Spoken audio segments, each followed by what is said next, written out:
Hello, everyone. Happy Monday. Let me spotlight here. Hello. All right. Let me see here. Hello, New Jersey. Hi, Hank. Oh, it is so cold here. It is so cold. It just dropped. It's below 60 now. It's now 53, but we're expecting to go down to 49. And our heaters here at the apartment haven't gone on yet. So we currently have space heaters going on. It is chilly. It just dropped. I have to pull out all the humidifiers too, because when I woke up, right now the humidity in here dropped to 46%. It's 51 on that side of the room, 46 on that. So it's definitely dropped substantially. We like to stay about, 55 to 60. So it just got really cold here, guys. So I'm gonna have to take out everything. All the equipment has to come out, because, ooh, yeah, it's getting cold. Patricia, you guys are in the 40s already. Oh no. Yeah, I have a colleague in Wisconsin, and she said actually last week they got their first frost, which is crazy. It's so early.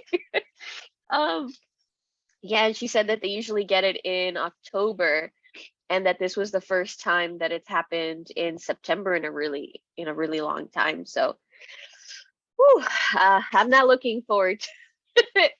I like fall weather where it's still like in the 70s, 60s, but once it starts to drop under that, I have a very cold constitution, so I feel extra cold. Currently have a heating pad under my feet because my feet just freeze. Um, Randy says that it's high 30s in upstate New York. I pulled all my plants in. Yep. So for those of us that are in the northern hemisphere, yep, it's dropping. So if you do have your plants outside, yep, definitely bringing them in.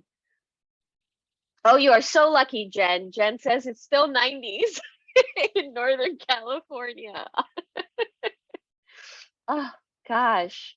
And Cynthia, our lows are in the low 40s. Yeah. Ooh, oof. And Brenda, hello, to Georgia. Gosh, 62. Oof. All right. Yeah, it's chilly. All right, so let's get us started. Let's see here. Dun. Here we go.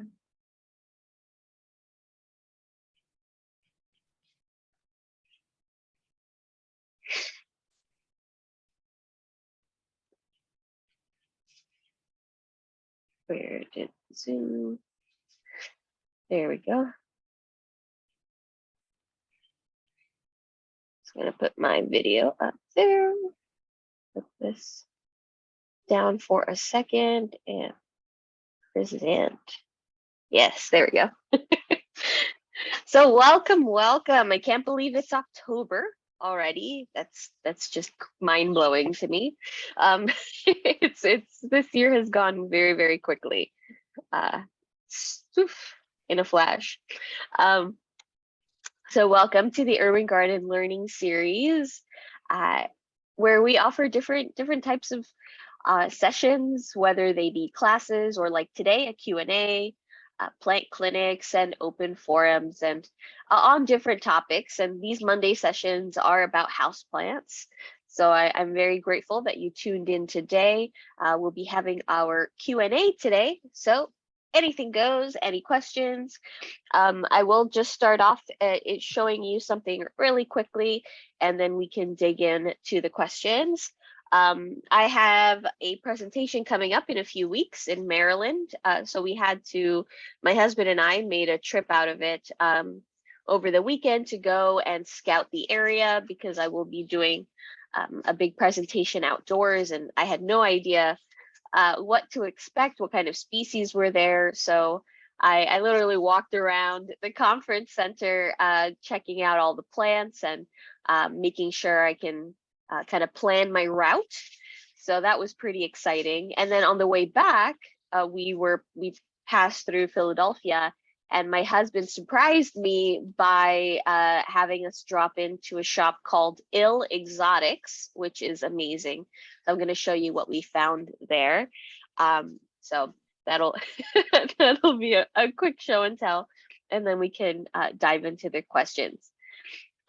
Next week will be a plant clinic. So if you do have any plants that you especially want to share, if anything happens within the next week, know that we'll be having a plant clinic where you can come and show your plant on camera, ask your questions, and they don't have to be doing poorly, even if you just have general questions about care, anything like that. If you want to also share, maybe you had a plant that you brought back from the brink of death and you want to talk about how you accomplished that, you can definitely share that. Let me know. This class is not monetized, but if you would like to offer a tip, you are more than welcome to. We also, my husband and I, we set up that Patreon as well. So I'll drop the links in a moment in the chat if anyone is interested. If you do have any questions, feel free to reach out to me at info@urbangarden.eco. If you prefer Instagram, I'm on there as well. And you can always check out our offerings on the website. In the next few weeks, I actually just got interns. So that's a lot of help. I'm officially now executive director of Herbalists Without Borders. It's an international nonprofit. So I've been very busy with this transition the last few months, and now it's official as of today. So I'm pretty excited, and that I get to celebrate with all of you first thing. So it's been very busy these last few weeks, and so I haven't been able to really focus on editing videos, and I've just been putting raw footage up for replays. So I'm very grateful for the extra hands because I want to get those videos edited, and any like pausing or any issues with the video, things like that cut out, and then have the intro and the outro, all that set up, and the transcripts, which is something that I had started doing, and then once the transition really started, kicked into high gear, I've been kind of flailing. So trying to get caught up so that I can take up this position. So I'm happy that I have these interns now, and I'll be cranking those out for you with all this extra help. But yeah, and also new downloads will be available on the website as well. I'm going to put some like care sheets and things like that, and common invasive species as well that you might find in your garden center here in the US that I would advise against planting in your yards, for instance, because they will become very invasive. So there's going to be a bunch of projects that were in the middle of happening, and they've been in my drafts basically. So I'm very happy that we'll get to whip those out, and then you'll have those hopefully within the next month or so. Everything will be up and going. So pretty excited about that. So let's get started. Hold on, let me stop the share for the presentation. Okay. And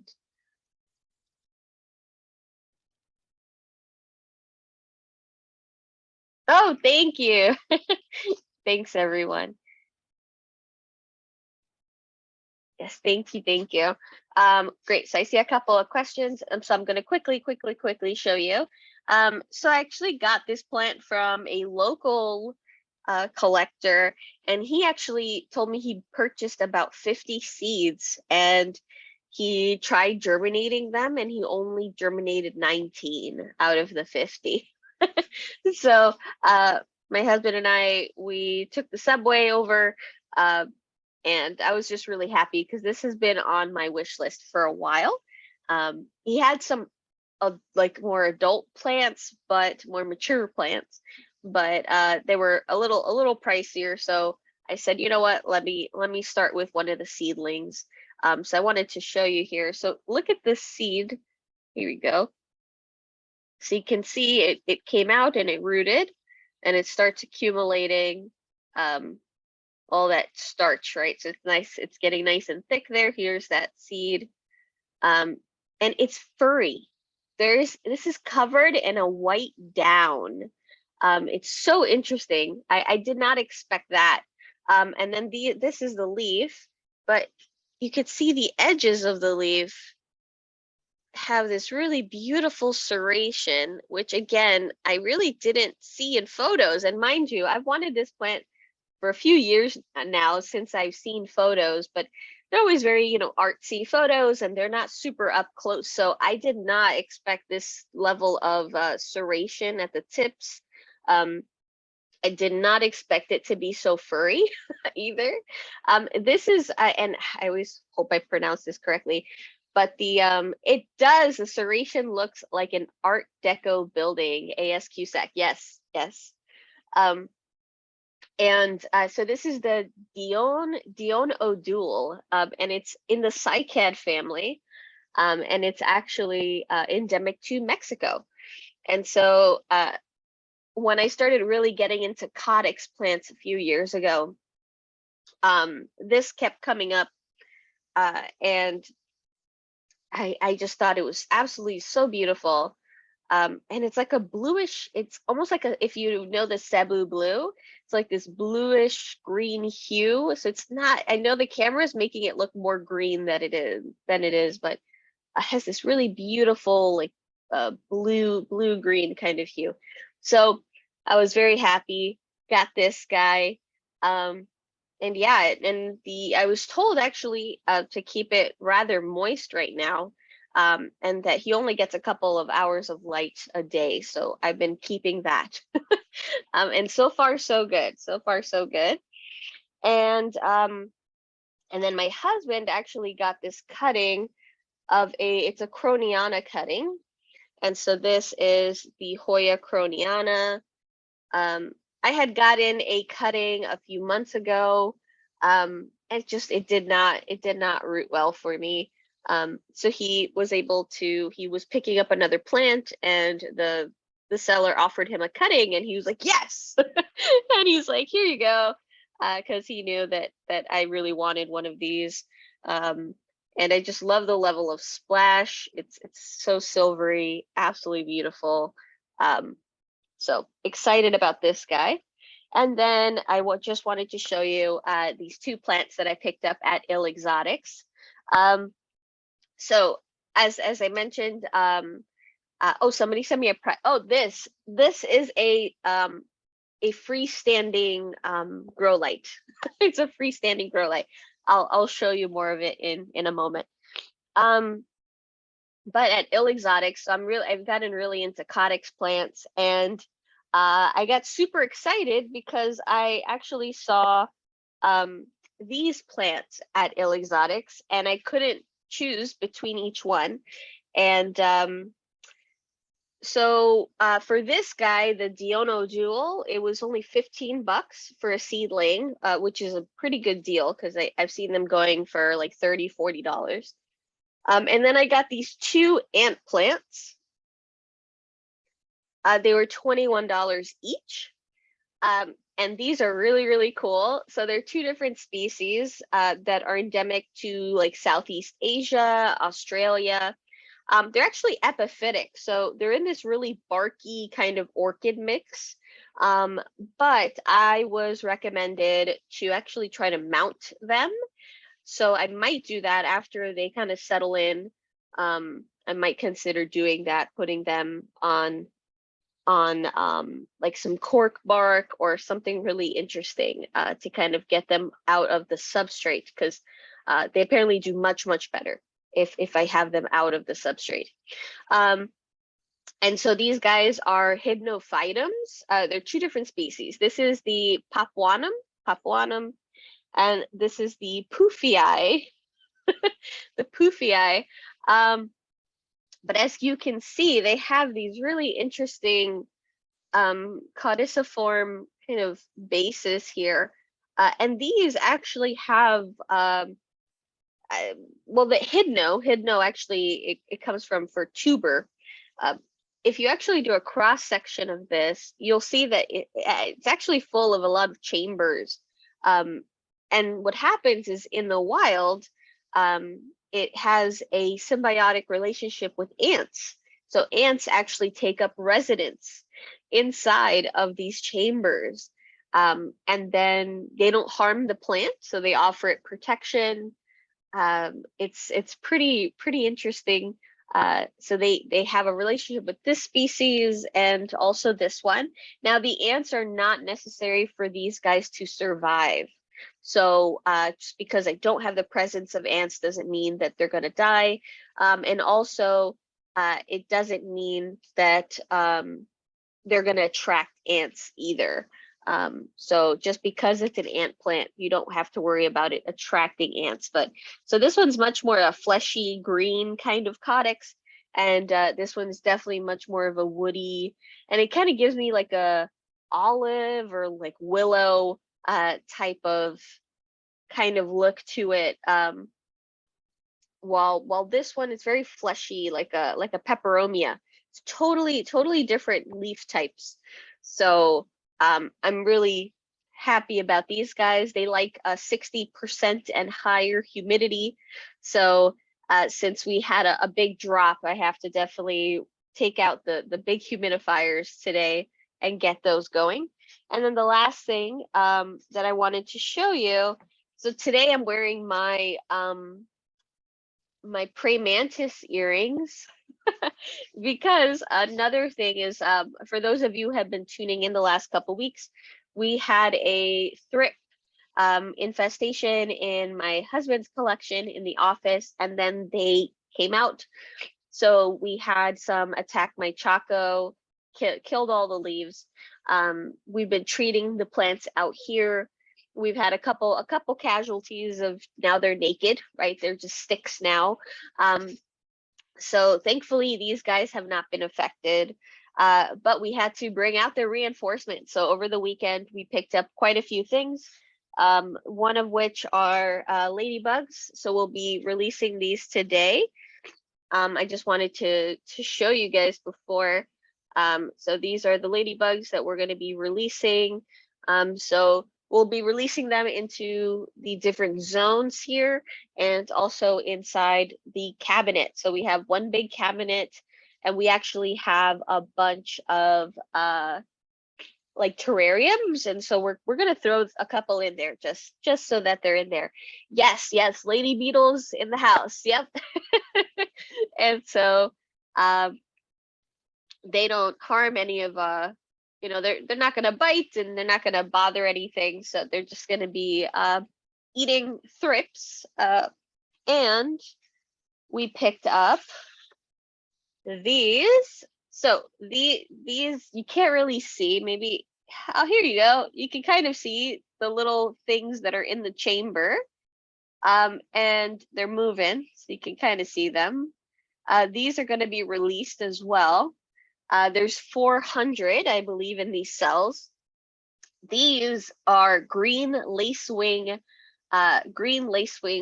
larvae, and they're ferocious little eaters. They look like little alligators with giant pincers, and so we'll be releasing these guys as well. We have a little over 300 plants, so we're basically going to be dropping one on each plant and letting them go to town. So if you know, again, maybe 30% of our plants are affected, but prevention is better. So we're going to be giving everybody treatment, right? So everyone's going to get one of these little guys, and yeah. And lastly, we got a bunch of these. So these are predatory mites.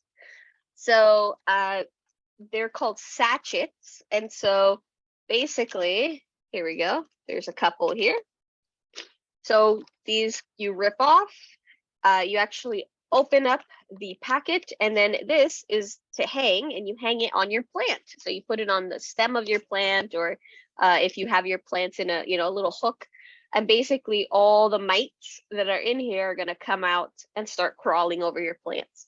They don't do anything to you, to your furniture. They're harmless to your pets. They're only interested in anything they could potentially eat. So if there's any thrips, if there's any spider mites, thankfully we haven't seen any spider mites so far, but they are prevalent in the winter. So I'm glad that we're setting these guys up, because they'll help us if anything comes up. My dragon fruit has a couple mealy bugs, so I know that the ladybugs and these guys will enjoy that. It's not bothering my dragon fruit at all. It keeps growing. It's huge, and it's an octopus at this point. But I did catch a couple of them. And so I'm like, well, this is great timing. So I have these guys. So yeah. Tanya, the cats don't eat the ladybugs. No. They haven't caught them or been interested in them, and they've literally been crawling right in front of them.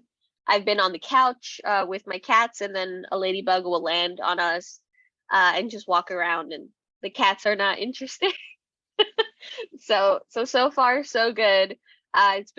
We've been doing this for years, and we haven't had an issue. And yeah, so far so good.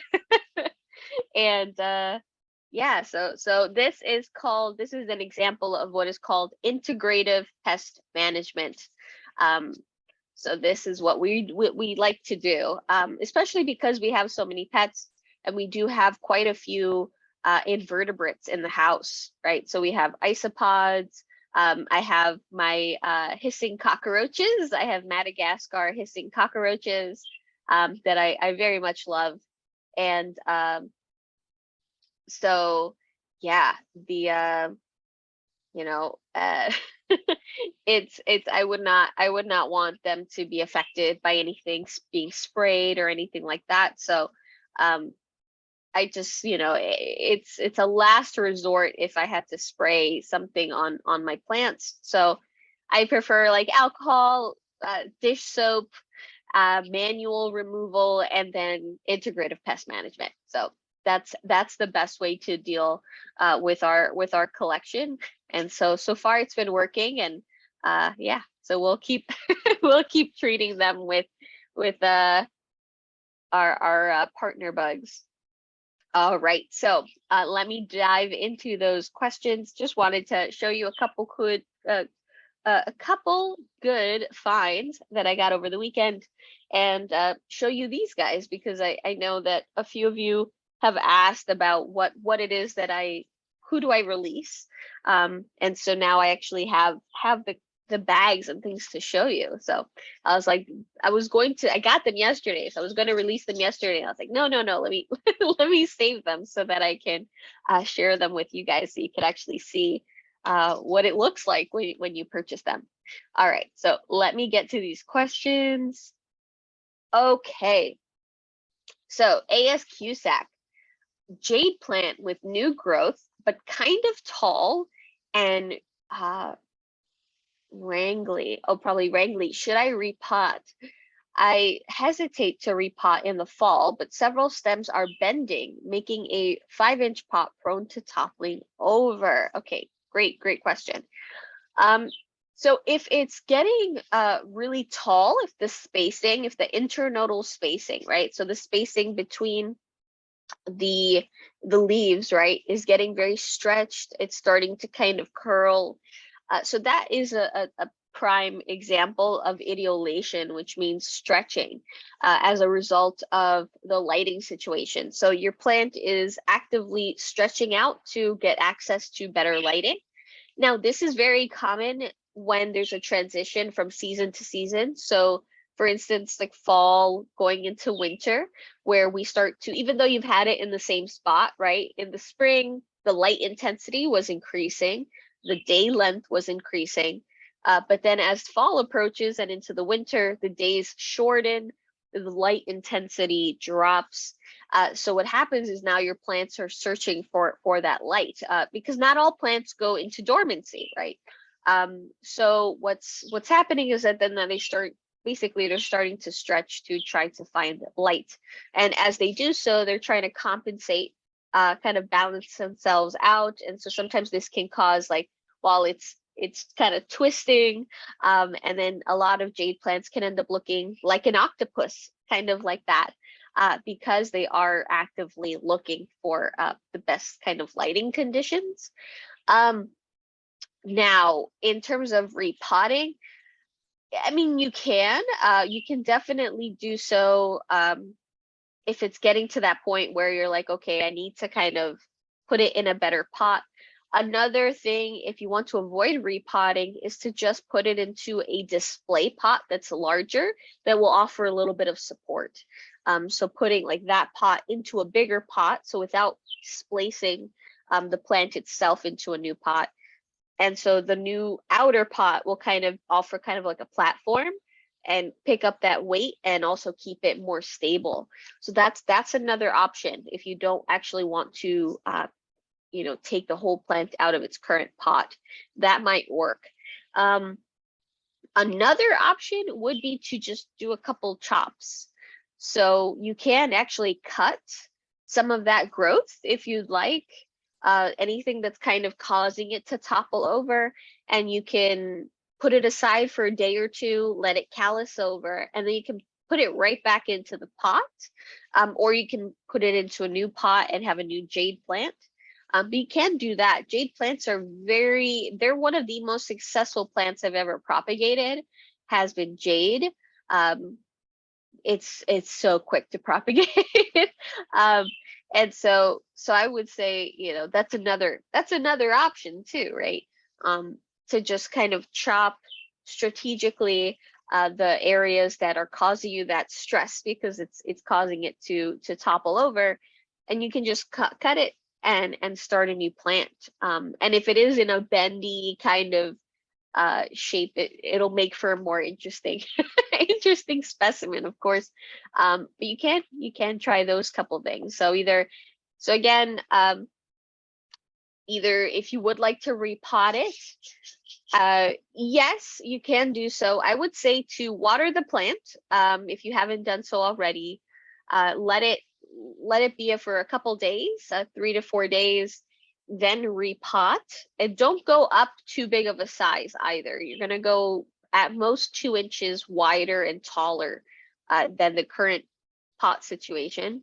And then let it just kind of sit there for at least 10 days before you try to, and kind of settle in before you try to water it again. So that's with the repotting. Secondly, as I mentioned, you can either put that smaller pot into a bigger pot to add that that stabilization. You can do that. And then the third option would be to just chop any of these areas that are causing an issue, and then propagating them. You can propagate them in the pot, the mother plant pot itself, or you can start a new pot. You can totally do that. So I hope that's helpful. Brenda, hold on. Oh no, this is about when we were talking about the weather. 1 second. Trevor, do you have any experience with the pellets that are put in pots to help water the plant while you're away? Yes, I haven't used them, but I have seen, what are they called? I'm lying. Because I got a bag of these beads that, and the name is escaping me, but you put them into water and they basically imbibe the water, they take up the water, and they become these little jelly balls. And I had bought a couple packs, and I put a pothos cutting into one of them, like it was beginning of this year or last year. But it was a water propagation. It was an experiment. So I did do that, and I didn't like it because I removed it. So I went back to leca. I tried it with one pothos cutting. It got really like weird. it would dry a lot. It would dry very quickly. So I was finding myself having to fill up the tube with water over and over again. And it would get kind of, I don't know if it was algae, but it was getting a really kind of murky type of thing. And I just didn't like it. So I ended up just getting rid of that and putting my pothos cutting back into leca. So I did try it. I did try that, but that was a water propagation. I did not try it in substrate. I have seen some folks doing that where they're putting them into substrate, or they're pre-filling them up and then putting them into their plants and while you're away. And so what happens is that they start to slowly release water. It's an interesting idea. I mean, I've heard of this. I haven't done this on like regular substrates. So I haven't been able to kind of witness this for myself. But a couple, cons I would say is, I guess if you're a little heavy-handed, maybe if you put too many, I'm wondering if they release water basically at the same rate, if they all collected water. They were all kind of filled at the same moment. So what if they were to release enough water to saturate that soil and there was too many, right? And then it would keep your soil a little too saturated while you're away. I mean, it's a really cool idea. I could maybe, yeah, and then also maybe if you just put a couple, maybe it might not even be enough water for the plant. Because it's not a steady stream, right? It's just a little bit of a release, and a lot of it is lost to evaporation. So I'm not sure how effective they would be in that way.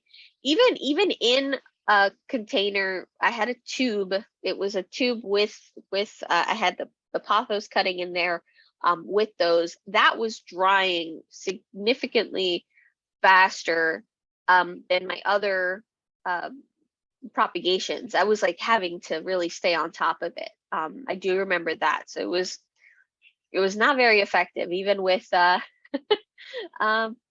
I'm not sure. I'm not sure about that, how effective it will be. That'd be a cool experiment to try. If anybody has had experience with those, I'm forgetting the name. It's squeebies, something like eaves. I can't remember. But no, I don't have any experience with it. But yeah, I can see that. Barbara, can I overwinter Gerber daisy in the house? I believe, I'm trying to recall, but I think they are an annual. I might be wrong. I've never grown them. But they might be an annual. And if they are an annual, they might live a little longer when people bring in annuals to their house. They might live a little bit longer into the winter, but then they will eventually die, unfortunately. Okay. Hi, everybody. Hi. And you look beautiful. You're a beautiful girl. Okay, so I bought 2 gerberas. One, I made a house plant right away, and I have a tiny spot outside, not much. So immediately, so I love these flowers. No big deal though, but I love them. Immediately, a squirrel that I didn't know came from where came and just ate the flower, and very strong, fat squirrel, and went on his way. So I left that one outside, but it's been just a green plant. The one that I read that these could be a house plant. So since it had the flower and everything, but now it just seems to be, all the leaves look like they're drying and dying. So I don't know if it just wants to go and be gone, or if it would come back if I cut it down. Is there like a bulb in there or something? I really don't know. But when I read up on it, it said as a house plant or as an outside. So that was one. I appreciate that. And the other one, I have successfully chopped up my split leaf philodendron, which they now call it the monstera, all over the place. So I've done that about 4 times and given some away. And one piece is thriving, it's gorgeous. And the other piece it's in a different pot. The leaves are all brown. So I think that that was in a spot that is hotter now than it ever was before. So maybe it just got sunburned because all the stalks, the plant itself, remain green and gorgeous. So is that a piece that would like to be outside, or should I just cut it back and for the winter and leave it? It's actually in a good pot. Thank you. Yeah. So I really can't recall if the Gerber daisies are annuals or not. And again, if it is, I'll let me check real quick. Because if it is an annual, then that is something that you can definitely enjoy maybe a little bit longer, and then it'll die back. But if it is a perennial, then let me see, annual or perennial. Oh, Well, that's the okay. part of it. The one that's outside that the squirrel has all but decimated. Should I actually leave that there in my little outside spot? Does it have any chance to come back also? But the one inside, right, it looks like the leaves are going, gone, but there might be good roots in there in the pot. Okay, great. Okay, so it says that so these daisies are indeed perennials if you are in zones 7 to 8 to 10. So if you're zone 7 to 10, then they will keep coming back every year. But if you're in another zone, then they will just grow as annuals. So yeah. So zones 7 to 10, they will come back every year. So excuse me, so what zone is the 5 boroughs of New York City? Yes, I believe we're zone 7. I think we're zone 7B. Thank you. Okay. Yeah. Zone this is beyond you're expanding my reach here. That's great. Yeah, we're 7B, I believe. Okay. Yeah. So definitely for those of you, if you're planting plants outside, yeah, we have hardiness zones. And so what are you doing? My cat's jumping on my rocking chair. And yeah, and so it's broken up into sections, and so that's really helpful because some of the plants on the little info tabs that they have, they'll say their hardiness zones, and so that's very helpful to know what zone you're in. And then it also can help in regards to this type of situation where you might have a plant that it will be happy and growing during a growing season, let's say in zone 6, but then it won't survive the winter basically. And then yeah, so then it will grow as an annual rather than a perennial.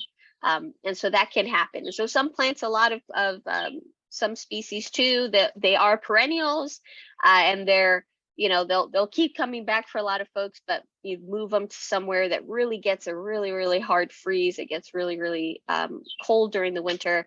It kills that root. So you can only end up growing the plant as an annual. So yeah, that can happen. In terms of the monstera, I would not recommend putting monsteras outside.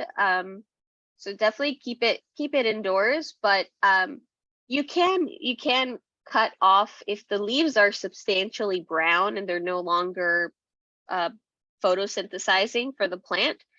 You can cut that back, let the stem kind of start to dry out, and then you can cut it as down as you can, and you know, continue taking care of it. Potentially move it into an area that's a little bit more less, because you said that area gets really hot, so maybe an area that's a little bit more yes, without a radiator for the winter. Yes. Yes, thank definitely. you so much. Someone named George, that I don't see anybody except you at the moment. I don't know how to do it. Is telling us it can overwinter if it's inside for the winter. So wonderful. I have one spot without a radiator is where is where it will be. And okay, Perfect. thank you. Thank you so You're much. welcome. Beautiful. Keep going. Keep up this great work. It's so much fun. Thank you. Let me see. Oh, and ASQSAC says a little bit more info on the jade plant. The top inch of the plant is gravel. Should I should I just add gravel when transplanting? If the top layer is because sometimes some shops glue the top layer, which is so silly, of gravel. I would recommend just removing that. If it is top level, you know, the top layer is gravel, and you want to transplant that, I mean, you can if you'd like. You can also mix it into your mix. You can kind of reuse that potting soil maybe and replenish a little bit if it's pretty, you know, it's a good potting soil, you don't want to waste it and there's no pests or anything. You can mix it in as well, but if you'd like to, you know, add the gravel back on top, that should be fine. Just know that when you have a very thick gravel, if it's not porous, it can hold in a lot of moisture, which sometimes, you know, if it can be bad for the plant if you accidentally kind of overwater it. But porous gravel, things like perlite or even laca or things like that, they tend to be a little bit better alternative. They're a little bit more breathable than just like hard gravel, just like stone that doesn't have a porous surface. But yeah, I mean, you can do that if you want to transplant that gravel right back on top. That's perfectly fine. Or you can mix it in. That's an option as well. It adds more, helps with the aeration. So if you wanted to do that.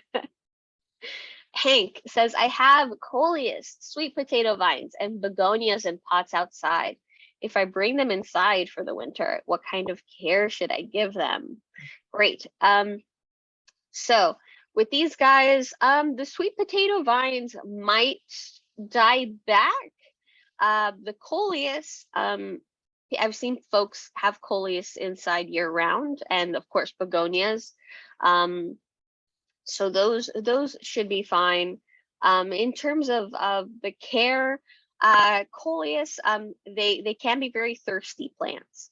And the begonia, it really depends on the types of begonia. So there are some begonias, like more cane begonias, that tend to like to dry out a little bit more between waterings. So it really depends on the variety of begonia in regards to the thirst into how much watering. But because it's going to be the winter, you will want to lessen the frequency of watering for those plants. But with the coleus, you know, a nice and the begonia, of course, you want to keep that humidity, if you can, I think at least at 50% if possible. And yeah, a nice comfortable temperature. If you can keep it within the 70s, it'll probably actually push out even more growth. It'll mimic as if it's still in the growing season. If you're trying to just kind of keep them, but you're not trying to induce any growth or anything like that, then lowering the frequency of watering, putting them in, you know, bright indirect light. With the coleus, yeah, bright indirect light. Begonias as well. And I mean, if it's really about keeping them kind of warm and don't not letting them freeze. So begonias, yeah, they're not I don't think they're frost tolerant. Coleus I know comes back every year. But yeah, but they crisp up. If the humidity is really low. I've tried keeping coleus indoors. I have not had luck with coleus. I think I just couldn't keep up with their watering needs. So again, I really like plants that I can go like 2 weeks without having to water, because then I can go, oh, this week I have to water this section, and oh, next week it's that section, instead of it all coming to I have to water everybody at the same time. So I have everybody kind of on a cycle. And so what ends up happening is I'll forget if there's something that, that needs to get watered repeatedly, very, very often, every few days, or even once a week. I'll, if I don't write it down or something, I will I will forget. So the few times I've tried coleus indoors, I have not had I have not had success with them, unfortunately. But you can bring them indoors, and definitely offer them some care. I've seen a lot of folks too that bring in certain plants they have outside during the winter. They set up a little grow tent, or a little plastic container as well, and kind of have a little greenhouse set up for them so that they can keep them nice and happy. If maybe the rest of their home can't be kept at those type of temperatures or at that humidity, and then they kind of create a little greenhouse for them to kind of keep them happy during during the winter, and then acclimate them back outside once it's warm enough. So you can totally do that. I do think that the sweet potato vines might die back. And one thing I have personally grown sweet potato vine indoors. It's beautiful, but I had noticed that it kept getting like mealy bugs. I kept having issues with that. So it was very frustrating, and I just stopped. I stopped. I had gotten into sweet potato vines. I had like 3 or 4 different varieties, but they just kept getting mealy bugs, and I just stopped. I stopped. I was too scared that it would spread to the rest of our plants. Thank you very much. You're welcome. Let's see, Jamie, I have a spotted begonia maculata. It is showing signs now that the heat is on of browning at the tips. Yep. I have a humidifier in the room, but now room for one just for the plant. Okay. As I have them all crowded into my only one window, which is a western exposure. Okay. And it shares the space with succulents also. I tried a pebble tray, a pebble dish under it, but it shortly became slimy and I got rid of it. Okay.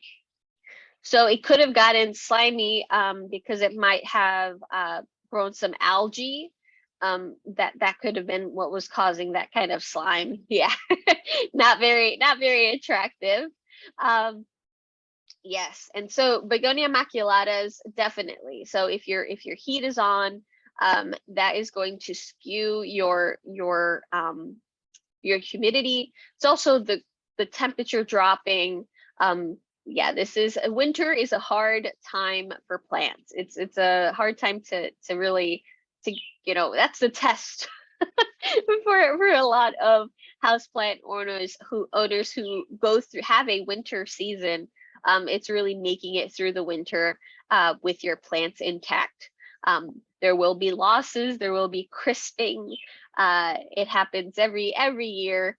And so yeah, it's very difficult. But so with the pebble tray, I think that if it got algae, it's probably just going to keep getting algae if you keep setting it up. Another option would be a cloche, so some type of dome. So you can get them either like glass or plastic. That might be the best way because you would be able to just maintain, kind of lock in the humidity. Another option that's maybe a little bit more accessible, if you're not able to get a cloche, would be a giant Ziploc bag. If the plant is small enough where it could get, even on the extra large Ziploc bags. Oh, hold on one second.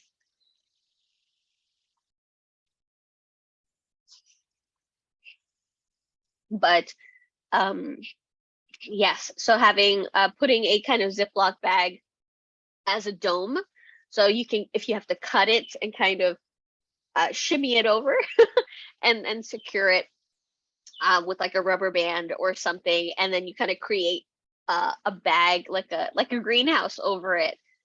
That might be a better option. I think you just need to put it into something where you can more actively control the humidity and the temperature. So I think having it in some type of kind of bubble, right? Whether that be a cloche, or a Ziploc bag. Another option, as I mentioned, also with the plastic totes. Plastic totes are great. You know, if you are able to set it up with a grow light and all of that, of course, because you do have to set up lighting and something like that. You know, even if you have a grow light and you can, you know, if you want to have, it has like a clear lid or something like that. That's another option. That's another cheaper option, of course, than getting a like a little greenhouse. But yeah, so I would say if a Ziploc bag might be your first go-to thing in the meantime. But you need to be able to really control that humidity. And so I would say that would probably be your best bet right now. But just know that if you're doing that, and then it's, you know, if it starts to get condensation, so it starts to get water droplets, if it gets a lot, you do have to open it up, let some air in, and kind of reclose it again. And that when you are ready and it's nice and spring again, and the plant is happy, you will have to reacclimate it out of that situation again. So you might get crisping or some leaf loss during that transition, once you're ready to kind of have it out and about again with your other plants when we're back in the growing season. So that might happen. So just letting you know that.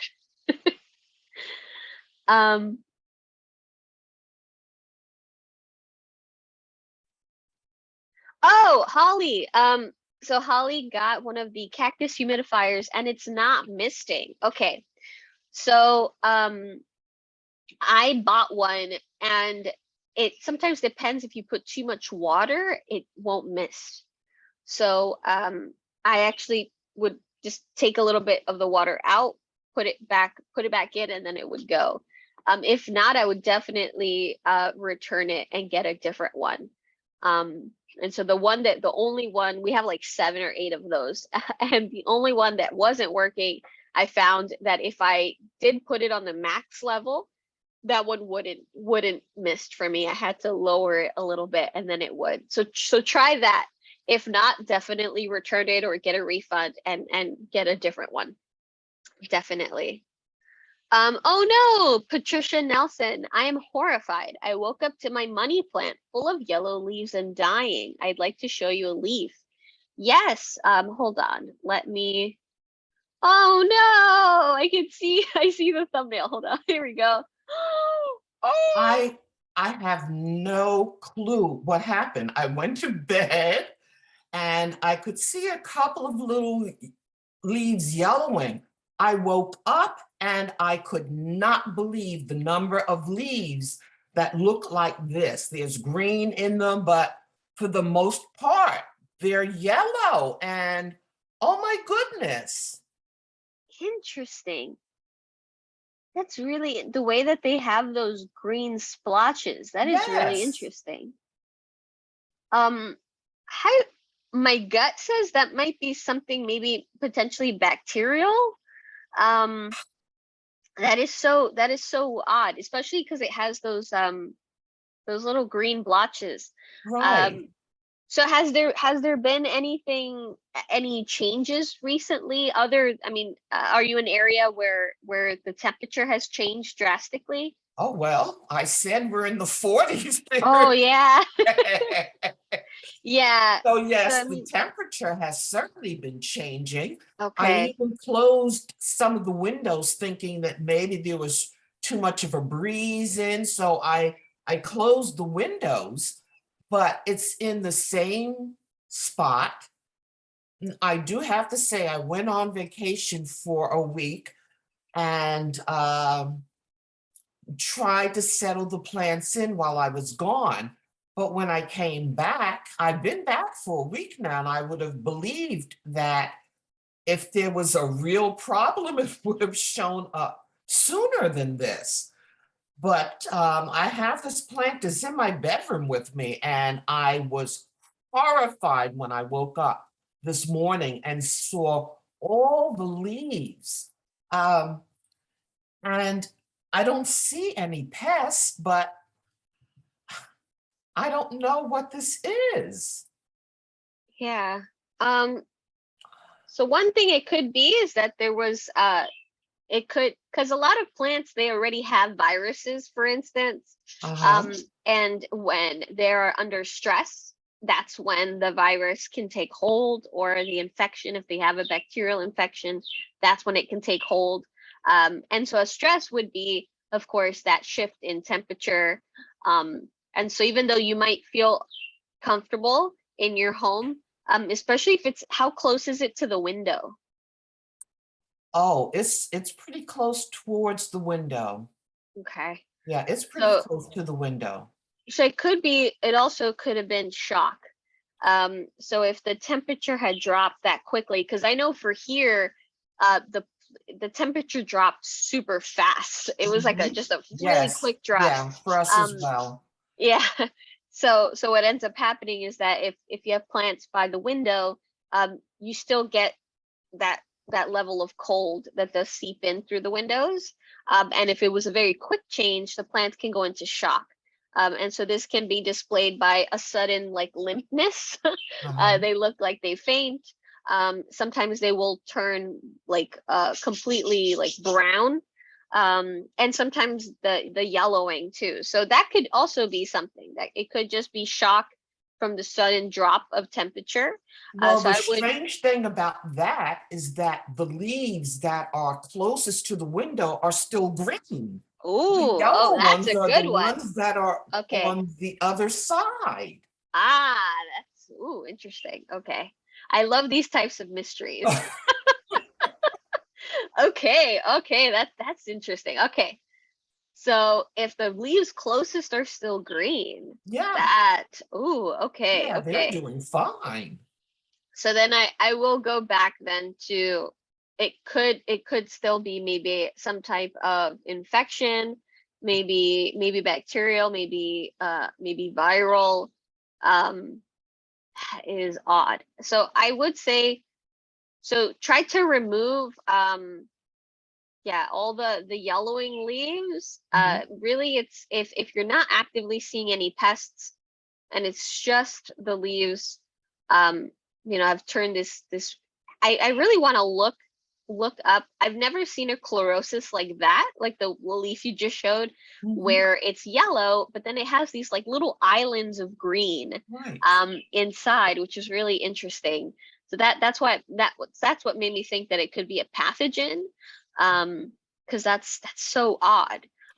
um, uh, so usually it's like a gradient or it will turn completely yellow, but you don't Mhm. usually see those patches of green like that. Um, so I will have to try to see if I have a couple texts on plant pathology. So I can see if maybe that looks familiar, because I've never personally seen that. Um, so I'm leaning towards potential pathogen. Um, but yeah, right now, I mean, if the rest of the plant looks like it's doing okay, Mhm. um, Mhm. keep the same level of care. Um, maybe just move it. I would say move it slightly away from the window, just slightly, Okay. just to give it a little bit more of a buffer zone if it's, since it's getting much colder. Um, but that is interesting. So I will have to get back to you on what it could potentially be, because I've never seen that before. Okay. All right. Okay. Thank you so You're much. welcome. You're welcome. Okay. Let me see. Cynthia, how much light do panda plants need? My panda plant seems to be stretching, and there's almost no brown spotting left along the leaf edges. Yes. So with the panda plants, yes, they do like a nice amount of light. Um, I have a few in my southeast windows, and I have some in my western windows. I find that the ones in my southeast, even though it's the southeast, the ones I have higher up on the shelf that's right against the window, those do maintain their tips. But the ones that I have on the lower shelves, this kind of gets more indirect light. It's growing great, but it completely lost all of its all of the brown tipping. So I think it's just it does need a higher light. Maybe a grow light would be better if you really want to kind of keep it even, because if it's stretching, that means that even if, let's say, you have it in the highest light situation in your home, it'll still stretch if it's not if it's just not its desired lighting.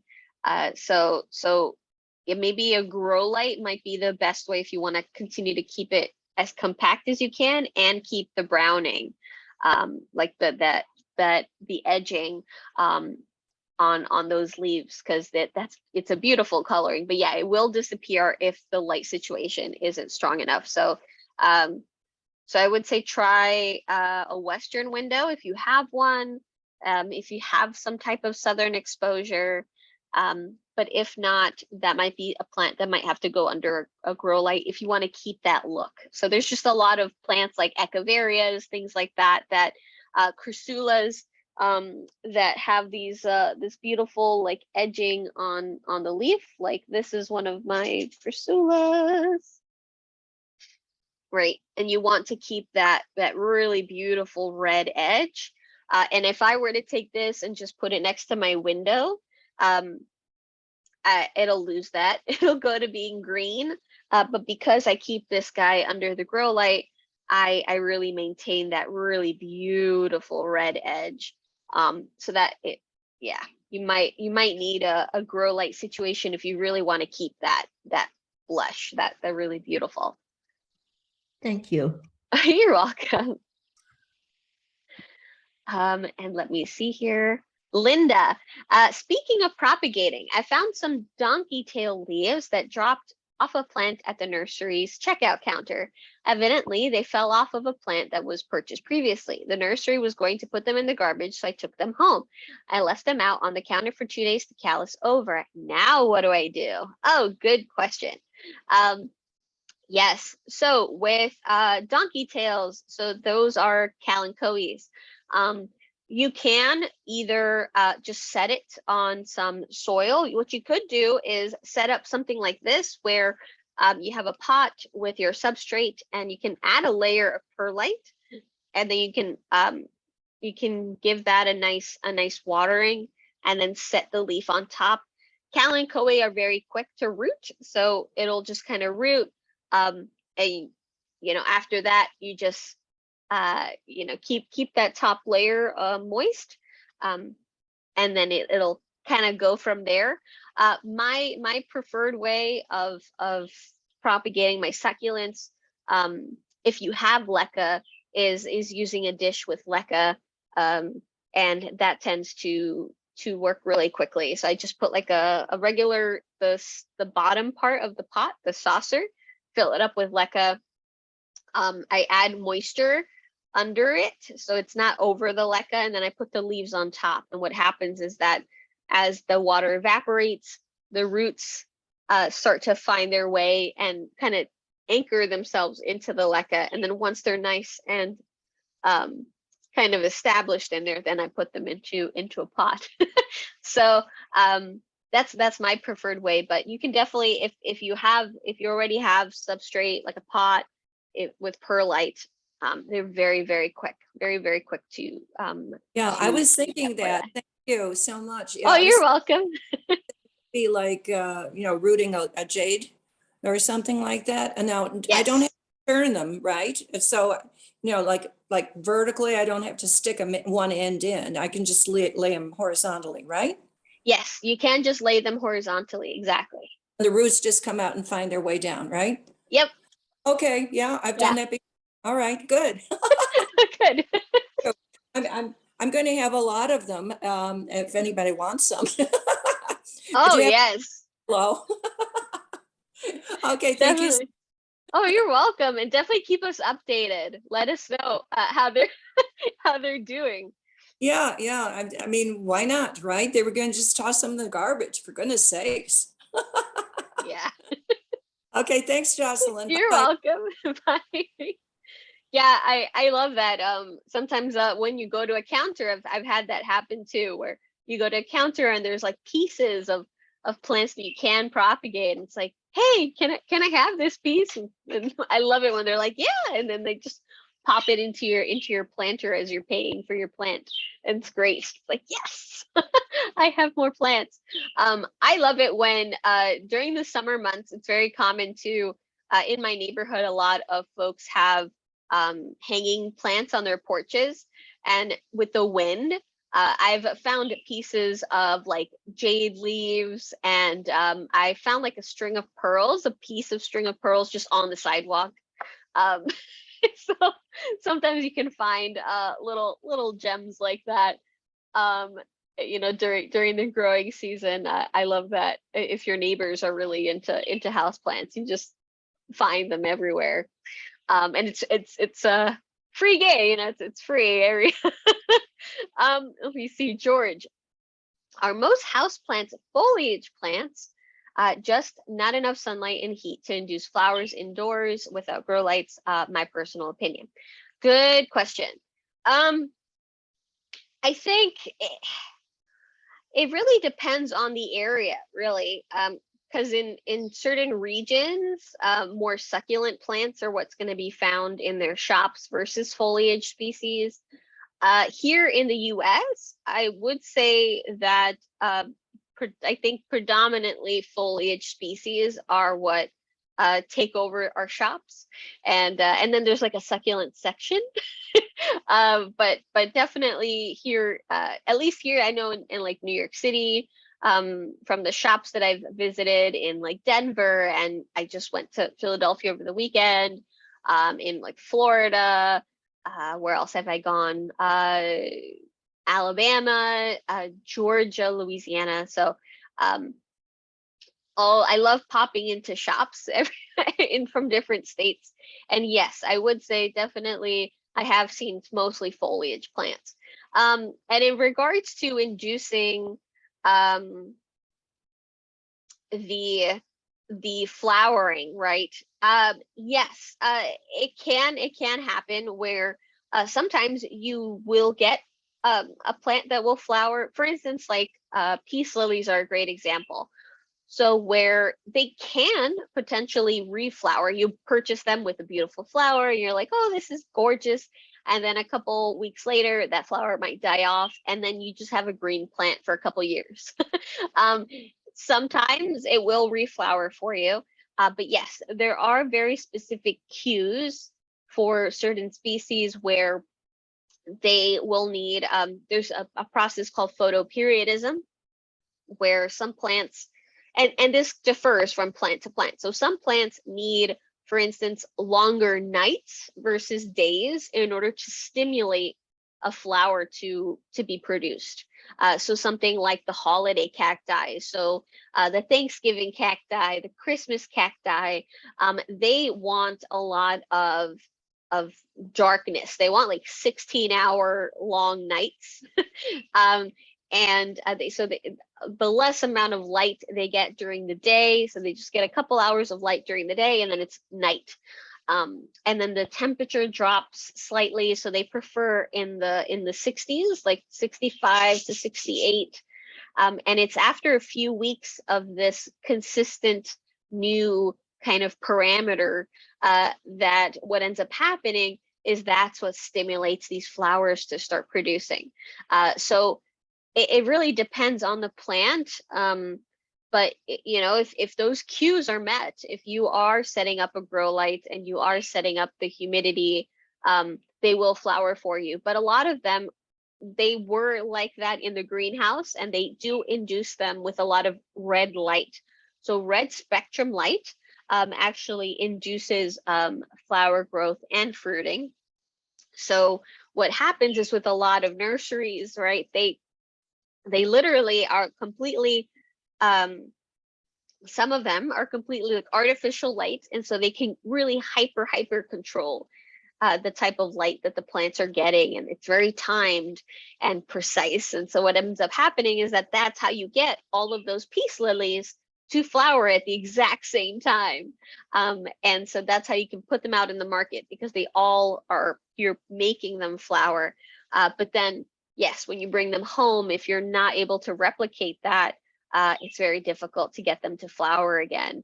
A lot of plants too, a lot of like aroids, like Monstera and stuff, they need to be at a certain size before they can start to flower. So that's another thing to consider. And sometimes, yes, in a household, you can't let them get to that size, or they just can't, right? There's not something for them to climb to start to get that big. And that's why a lot of folks like who are in Florida, for instance, if they put their monsteras outside and they have them climbing up a tree in their yard, these things are ginormous and they can definitely put out flowers.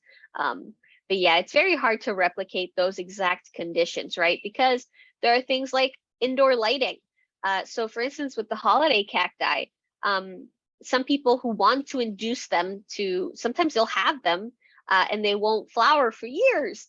And if you want to induce it, there have been people who have literally kept their holiday cacti a certain amount of time in the closet, then out during the day, and then they lock it back up, or they have it in a grow tent that's completely dark because they want to induce it. Because even turning on a house light will mess that up, because it's supposed to have uninterrupted darkness. So even your phone light, turning on your house light, having your porch light come on and give it light, it interrupts it, and it basically resets the clock. So that, you know, these things can happen too. So yeah, having, sometimes you're not able to replicate. It's very, you have to get it really, a really specific set in order to get some plants to flower for you, unfortunately. Yes, yes, George, yes, USDA zones are for outdoor plants, exactly. So it's good to know also for, you know, just in general, because some folks that like to leave their windows open, things like that, it's good to know what zone you're in as well, even if you're just keeping plants indoors, because it just kind of gives you an idea of maybe certain species that might do a little bit better. Maybe you know, not everyone has temperature control. We don't. You know, we're in an apartment. The heat turns on when it turns on, and so that's why we have supplemental heaters. We have space heaters in the house, in our apartment, and we have humidifiers, and you know, and so we have to actively try to control the temperature, and that's why I have gauges everywhere. I literally have like a gauge there, I have a gauge there, I have one down the hallway, I have one behind me, because we're trying to literally manipulate the internal temperature and humidity here at all times. So yeah, some folks, they have like a thermostat, right? They can just set it and they're fine. But yeah, so if it helps knowing what kind of zone you're into, because you also know what to expect. Yes, and yes, and certain species, exactly. If you do bring them indoors, they would end up surviving as a perennial. Yes. And then George says, can a jade plant be a good house plant? They're landscaping plants in sunny Southern California. Oh, absolutely. Jade plant, I would say, is probably, it's Crassula ovata. I would recommend that for beginners, especially that are just maybe trying out house plants, or maybe you have a lot of foliage plants, so you don't have any succulents. I would recommend the jade plant as your experiment plant. One, because they're very cheap. They're usually very inexpensive. So it's a nice place to start. It's also a nice plant to experiment in regards to propagation, because they propagate so readily. It's a plant that when small It can get watered about every 7 to 10 days. When it's nice and large with a thicker trunk, you can water that like every 10 to 14 days. So it's a great plant to kind of learn and learn with, I would say, in regards to like succulent care. And also if you want to start off with houseplants, you don't have any yet, and you want to get one that's not going to be very demanding, that you can kind of be a little bit more laid back with, definitely jade plant is a good place to go. I have several jades. That's what actually got me into chryssulas. So a jade is a chrysula, and jade plants are what got me into chryssulas. And so I have so many different chryssulas in my house, because I fell in love with jades. My mom had jades when I was growing up. We always had them all over the house, and that really sparked my interest in chryssulas. I have quite a few even behind me. I have a bunch in my bedroom and a bunch in my kitchen. I probably have maybe like 20 different types of chryssulas. So I love chryssulas. Let me see here. Oh, AS Cusack says that the gravel that she was talking about is loose, like a loose driveway gravel, but the plant is happy. Yeah, that's fine. Oh, and Gail says, I wanted to say hi after moving to a new area. Hello. I bought one of those flexible arm grow lights from Amazon and have been very happy with it. Provided light to my seedlings during Hurricane Ian. Oh, that's great. And I'm so sorry you had to deal with the hurricane. There's so many folks. That's just been devastating to watch. I'm happy that you're safe. I hope anyone that's watching that was, you know, within that path. I know that it went into the Carolinas. Geez, I hope you're safe. I hope you came out of it unscathed, because it's been terrifying to see those headlines and watch those videos. My heart is with everyone, because this oof. But yes, I am glad that that the grow lights are working for you. They have been awesome. For those who, these are the flexible ones. I really recommend these, especially because you can manipulate them this way. So I have some closer here. I have this kind of pointing towards a top edge, top layer, and then this top one up here is actually pointing away because it's pointing up towards my carry eye that I have in that corner. So I like that you can manipulate them this way. The same with this. So this is a freestanding one. It even has a little remote, as you can see. But this one, I can move it around my house. It has 4 independent ones, and it's completely movable as well. So I love this. I have 2 of them, and I always set these up, especially in the winter. And I have them in case there's an emergency. If there's, like, they've been doing construction outside my window here in our apartment. We have a courtyard, and they've been doing replastering because they're weatherproofing. And they literally put sheets kind of like to guard like our windows from damage. And so it like the plants, it was taking away sunlight. So I was having to put supplemental lighting. So if you have, you know, plants like that around your house, and you don't want to set up grow lights because it's not something you're going to need all the time, a freestanding grow light setup can be really helpful to just have in a closet and only take it out when you need it. Maybe if it's just during the winter months. But this has been great. You can control the brightness, and they're all, you know, they can all kind of point in different directions. And it's also, it's so I think this is at its regular size. It's basically almost like 4 feet tall or so, and then I can expand it even taller than me, like it goes up to like 6 feet or something. So it's very, very helpful. and it works for different spaces. Oh, and Sue says, I keep the waxy begonias over winter and take cuttings in the spring. Oh, that's great. I really want to, there are a couple pots in front of the house, and I do want to try some different species of begonia this upcoming spring, because it's just been kind of plain in there. We just get a couple weeds. And yeah, I definitely want to, I've been thinking about putting some really cool begonias in there.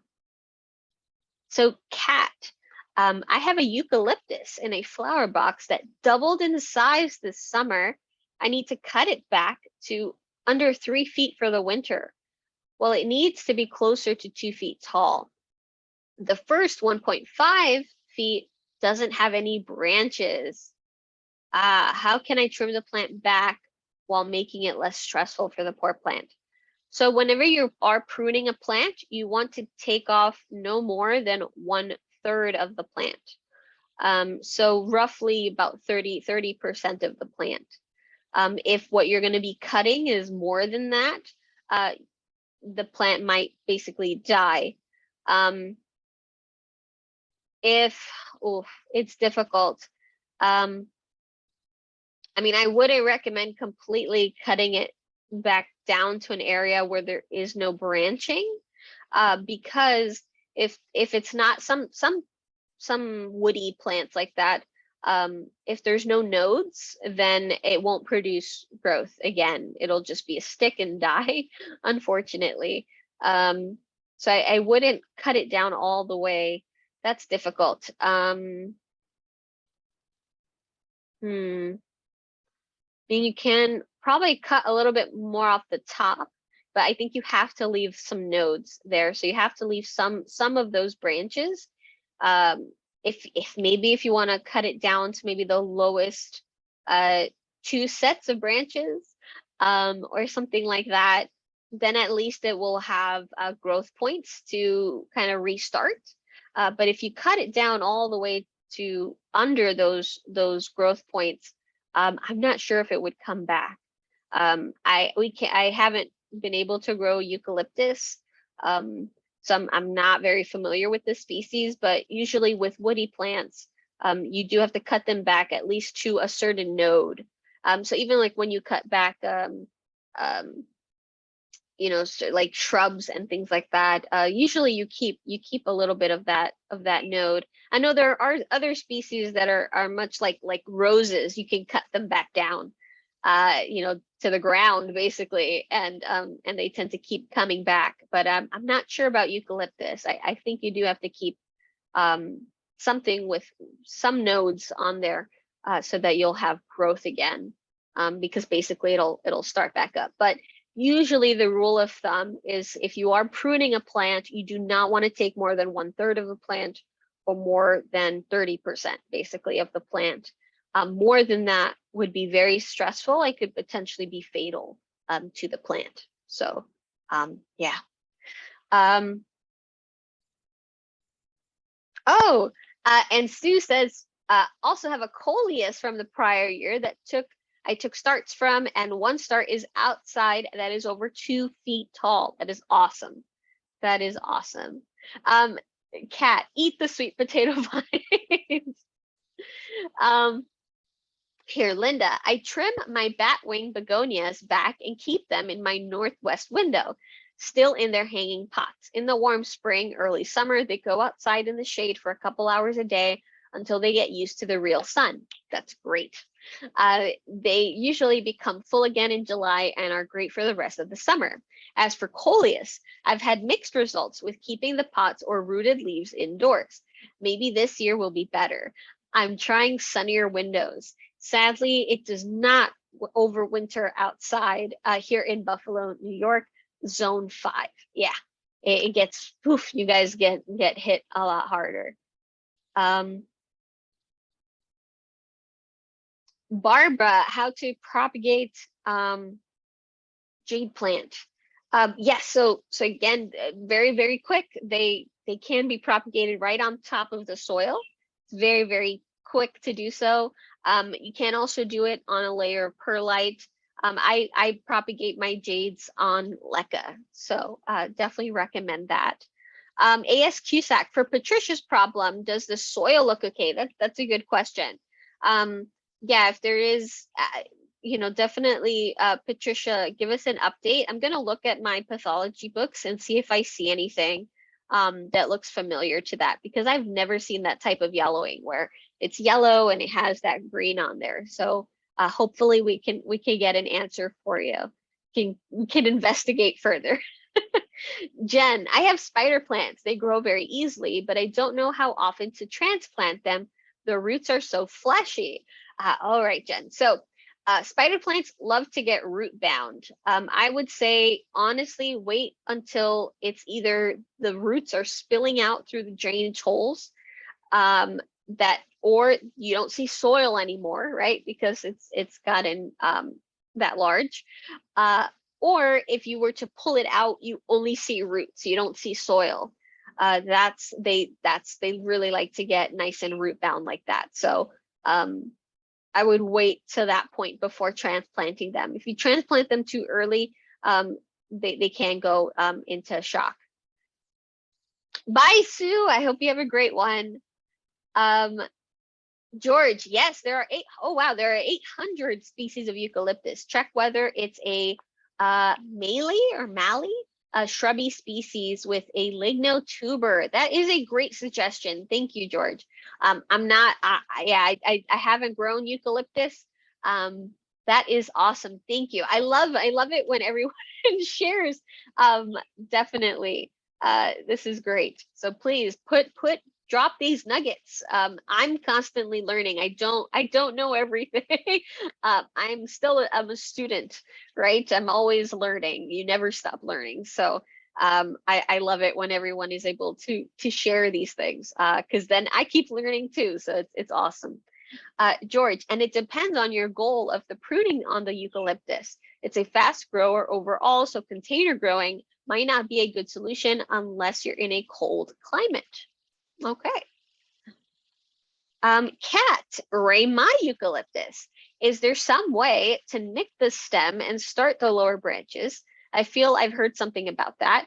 And should I be trimming the eucalyptus all summer? Should I remove the eucalyptus from the flower box, repot, and bring it inside? So with the in terms of nicking the stem to start lower branches, so that sounds like kind of like air layering and kind of like stimulating that growth.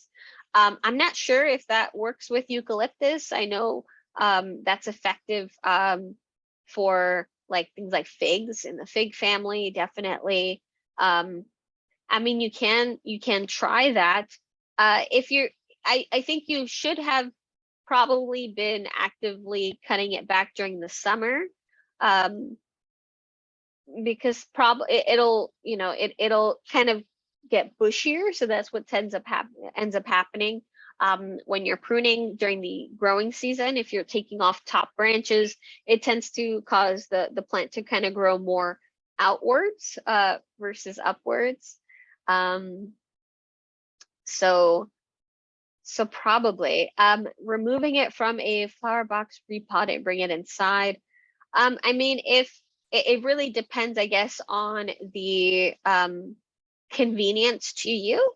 So is it, in terms of would it be more difficult for you to remove it from the flower box? Because that will cause additional stress. So repotting the plant as well as pruning the plant will cause a lot of stress to the plant.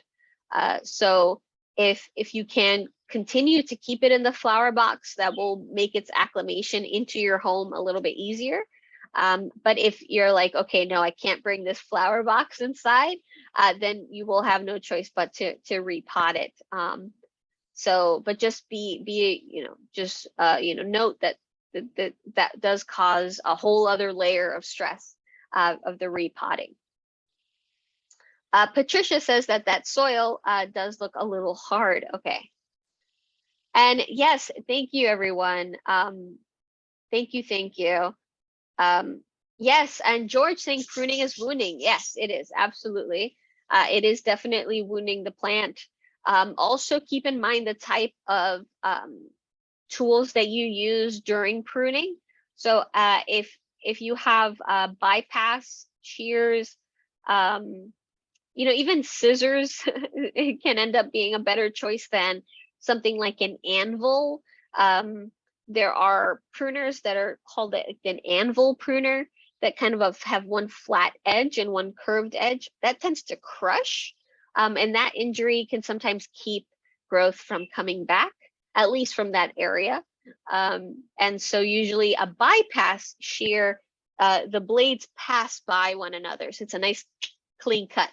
So when I was going to school, and we were doing like pruning and maintenance of like the street trees, it's always recommended to use bypass shears, because the anvil will cause a lot of damage. Oh, and George says that there is ground cover eucalyptus, so we don't know. That's true. So there are quite a couple varieties. So yeah, I would say then, Kat, to probably also look up your variety specifically. Might have just a different growing habit. And yeah, because that's very true. George is making a lot of very valid points. Definitely there are so many types, so it might just be, there might be a specific way that you might want to go about it because of the species. But yeah, thank you so much. I hope that was helpful. I did take video at Ill Exotics, but I'm gonna edit it, and I'm gonna put something together so that I can show everyone next week some cool footage of our trip to Ill Exotics. And so Ill Exotics is this shop in Philadelphia that we went to over the weekend, for those of you who just tuned in or tuned in late. And they not only sell houseplants, but they also sell reptiles and tarantulas and scorpions and frogs. So it was super cool to go there. That's my idea. If I were to open a plant shop, and I've always told Brian that if we ever opened a plant shop, I wanted to do like display cases with like animals, because yes, while I do of course love plants. My background's in biology and ecology. And so it's definitely, plants are just a part of that ecosystem. And my background is on the animals too, and I have quite a collection of animals too, and it's a great way to showcase them. So that was definitely on my bucket list to go there. So I was really happy to go, and I didn't have time to edit that footage, so I'll try to edit that, and yeah, I'll share that next week. And if I do it earlier, I'll drop it in the Facebook group, if anyone is interested on checking that out, if I can get it done before next Monday. But yeah, and oh, you're very welcome, everyone. You're very, very welcome. And yes, and for the lacewings, the ladybugs and the predatory mites, yeah, I'm pretty excited about using these, and I'm gonna try to get some footage when I'm releasing them, so that I can kind of show everyone about the process, and let's see, hopefully they can help with these thrips, because again, I know you've probably heard me saying it before, but I would rather have anything else. I would rather have aphids, I would rather have scale spider mites, mealybugs all over the house versus thrips. So I was very upset that thrips somehow got in here.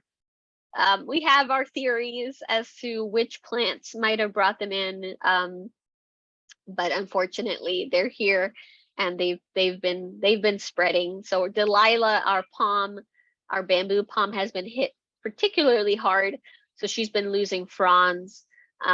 She's putting out new growth though, so but it's just, she's such a slow grower. So I'm just hoping that we're gonna give her these beneficial insects in time, so that she'll be fine. We do have a couple plants that we do have names. So Delilah and that was the name she came with. So we rescued her, and the office that we rescued her from told us that her name was Delilah, and so we kept that name. So, but all right, thanks everyone for tuning in. It's always a joy, and please stay safe. For those of you who are still experiencing really severe weather, please stay safe. I hope that you have a great Monday, good start to your week, and enjoy the rest of the week. And please, thank you so much for tuning in. If you have any questions at all, just reach out, let me know. Yeah, and I'll see you next week for the plant clinic. So have a great one, everyone. Bye for now. Bye, thank you. You're welcome. Bye.